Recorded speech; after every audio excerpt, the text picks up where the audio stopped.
Hello, everyone. Charles Bird here. Welcome to the July 4th special Independence Day edition of Rant-Om Thoughts. Our country's national anthem is unique in that its first verse ends in a question. That first verse that all school children know. That question, oh say, does that Star Spangled Banner yet wave over the land of the free and the home of the brave?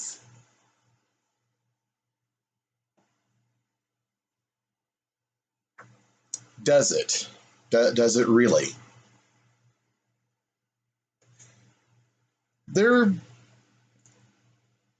was a man by the name of Willard Cleon Skousen. He was an FBI agent. For a time, he served as police chief of Salt Lake City. After that, he was an academic who served on the faculty of Utah State College and Brigham Young University. He was a historian, a constitutional scholar, a legal scholar, a well-respected religious scholar who had lived a very long and storied life and authored many, many books. Most people might be familiar with his work, The 5,000-Year Leap, because Glenn Beck popularized it around 10 years ago, and this was at the height of the Tea Party movement. So if you went to Tea Party meetings between 2010 and say 2014, it's likely you would have seen copies of that book sitting on a table to be sold for like $5. Well, he was best known for another work called The Naked Communist.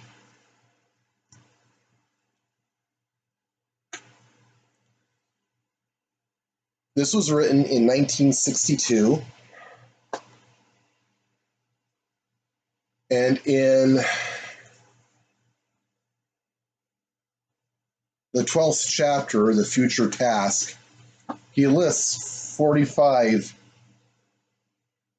the 45 goals of communism. At least this was their agenda as of 1962. And I'm going to read them off to you. I'm also going to copy paste them to the description below. That way you can read over them, compare them to the events of the past 6 decades, roll it around in your head, and you can answer me the question, does the Star Spangled Banner yet wave over the land of the free and the home of the brave? Because that's a discussion that I want to have, a conversation that I want to have. And I would like to see your answers below in the comments. Okay, so let's start. Number 1, U.S. acceptance of coexistence as the only alternative to atomic war. U.S. willingness to capitulate in preference to engaging in atomic war. Developed the illusion that total disarmament by the United States would be demonstration of moral strength. permit free trade between all nations regardless of communist affiliation and regardless of whether or not items could be used for war.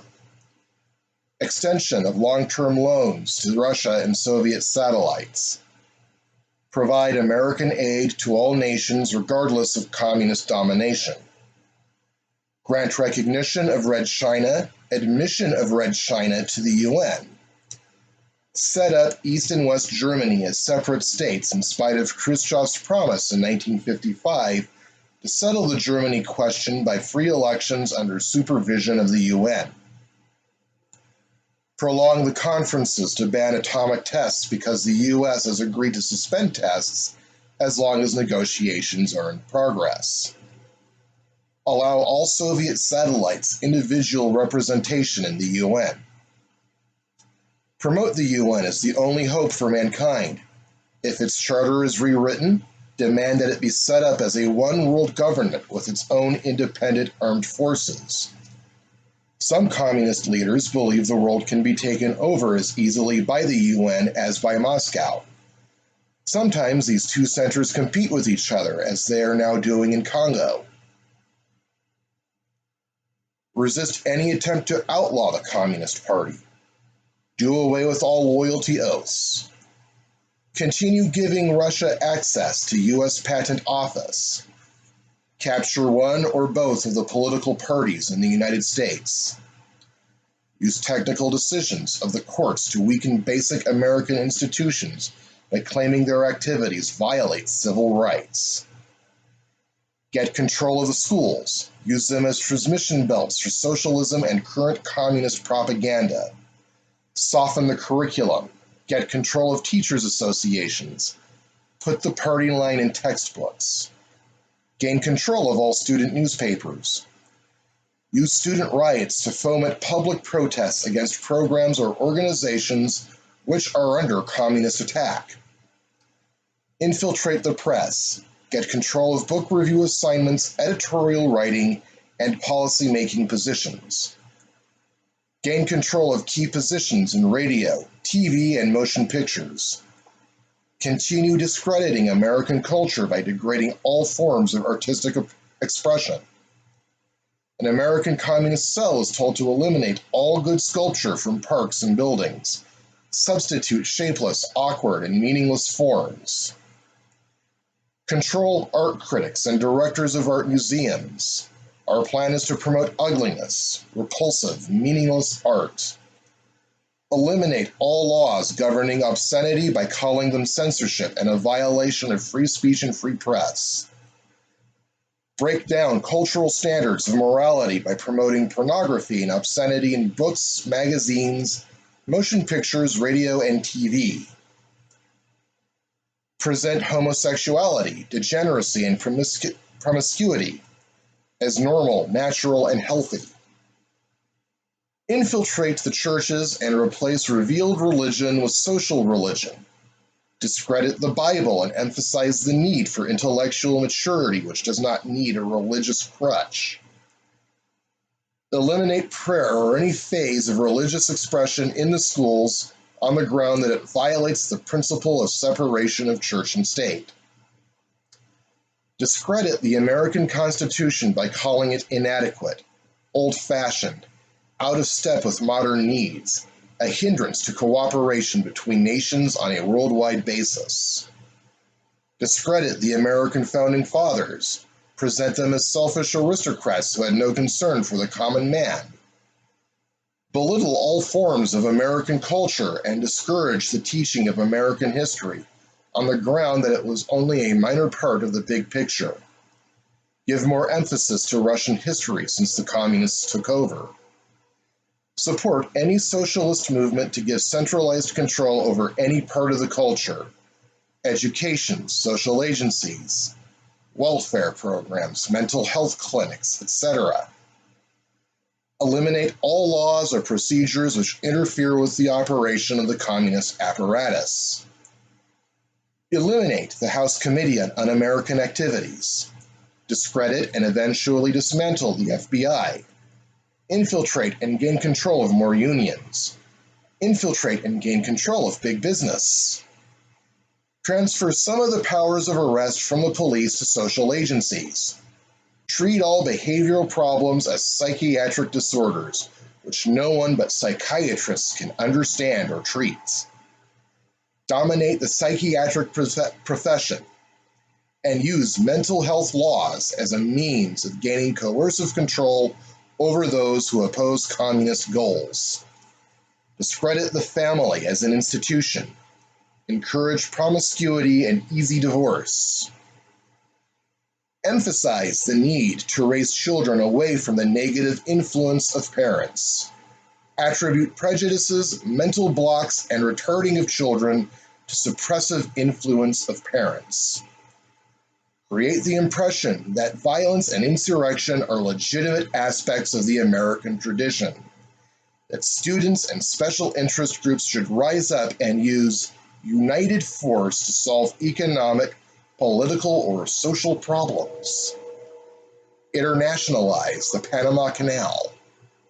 Repeal the Connolly Reservation so the U.S. cannot prevent the World Court from seizing jurisdiction over domestic problems.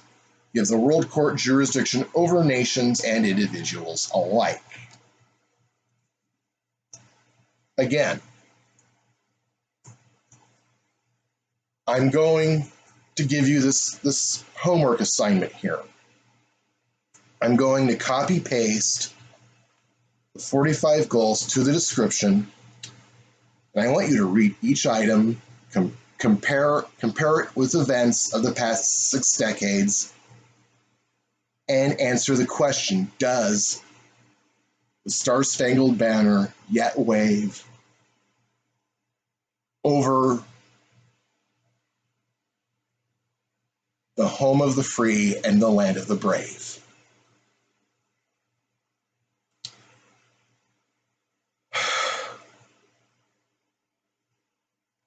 And let me know your answer in the comments.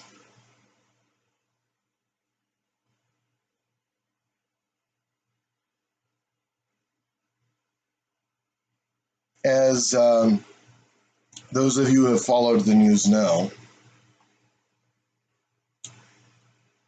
Gavin Newsom, the governor of California, has instituted a second lockdown. Shortly after issuing his mask mandate, it was issued Wednesday midday, effective immediately, and he's effectively canceled the 4th of July.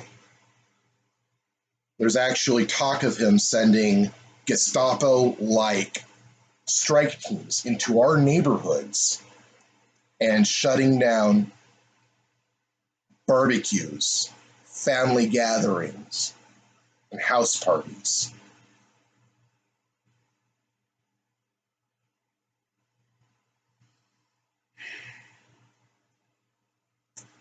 Well, got news for you, comrade.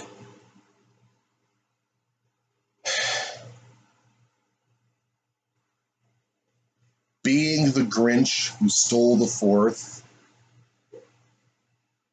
is not going to be good optics for either Newsom or the Democrat Party.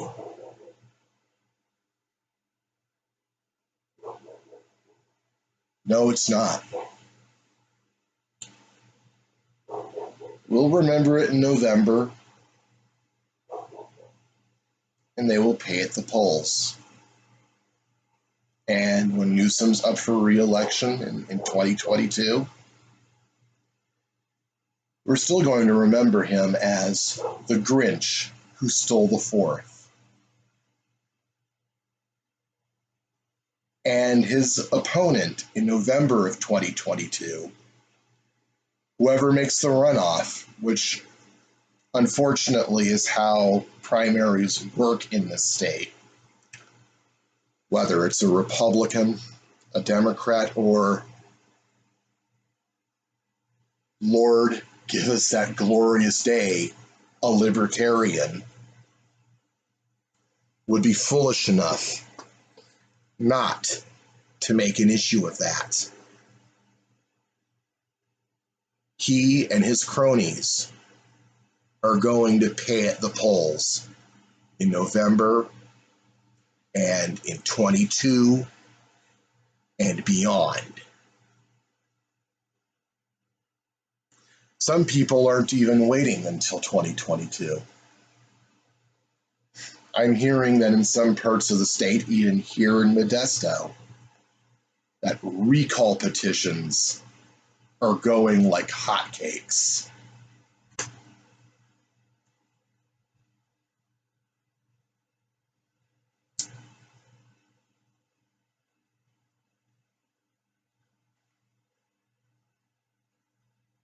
I'm going to try to end this on a positive and happy note by going through some reminiscing of 4th of July's past. 4th of July past. Have to appease the grammar Nazis out there.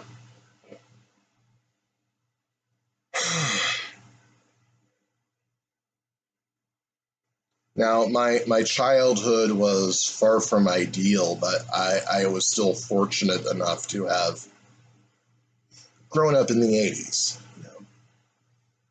1986 saw the centennial of the Statue of Liberty, and I remember that being a big deal during the 4th of July that year. 87, 88. It was the bicentennial of the Constitution. That was also a big thing.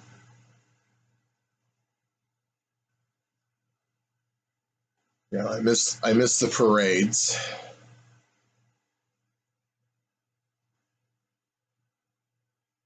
Haven't been to a 4th of July parade in a while because of work and other things going on in my life, but I miss the Shriners and their little cars. I miss the horses. I miss the bands playing on the truck flatbeds.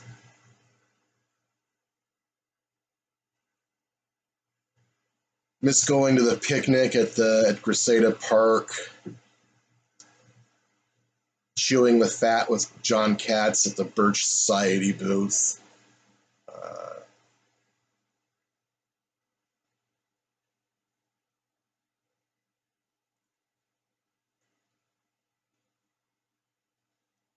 Going to the hot dog cart, getting 2 Polish sausages with extra helpings of sauerkraut, washing it down with Dr. Pepper. Watching the marching band at the picnic shelter.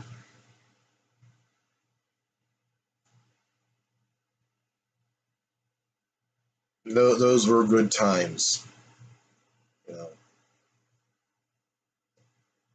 And then I'd go home, I'd listen to some patriotic music. I think I'll link to some of my favorite patriotic songs in the description below, just to give you an idea of what I do enjoy listening to it around that time of year. There is also a spoken word album by John Wayne called America, Why I Love Her, and that's something I enjoy listening to as well. Fireworks, of course, are a big part of Independence Day and have been in my life. But if I were a married man and if I had a family, I would much rather take them to see a fireworks show than spend $200 on safe and sane fireworks and watch my hard-earned money literally go up in bright green and pink flames and then smoke within a matter of seconds. I'd rather take them to see real fireworks.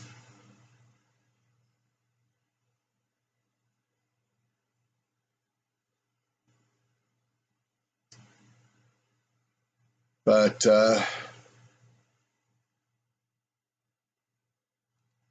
one way or another, we're going to have our 4th of July.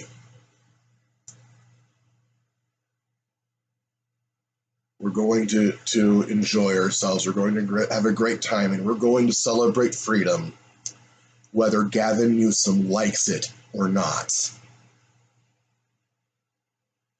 And in case you missed it, I shot a separate video titled A Special 4th of July Message. Oh, look.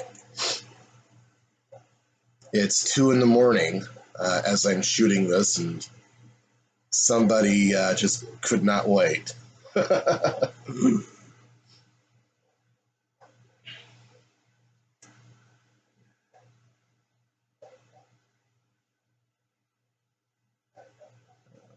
Before I go, in other news, I've decided to postpone Mondo Modesto, but I did take some time this afternoon to scout one of my locations just to make sure it's still accessible to the public. It is, and I'll be doing some filming there next Friday. And hopefully next weekend we will have our first episode of Mondo Modesto.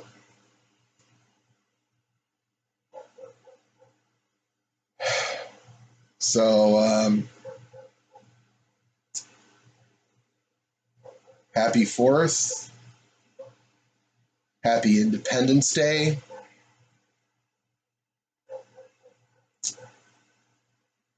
And instead of my usual sign off, I'll use John Katz's sign off. What he would say when he would end his radio shows, because I think it is very appropriate for today in light of Governor Newsom's actions. If you do not stand on your feet today and say no, you will be on your knees tomorrow saying yes. And today is the day you stand on your feet and say no. Charles Bird, signing off. I'll see you next time.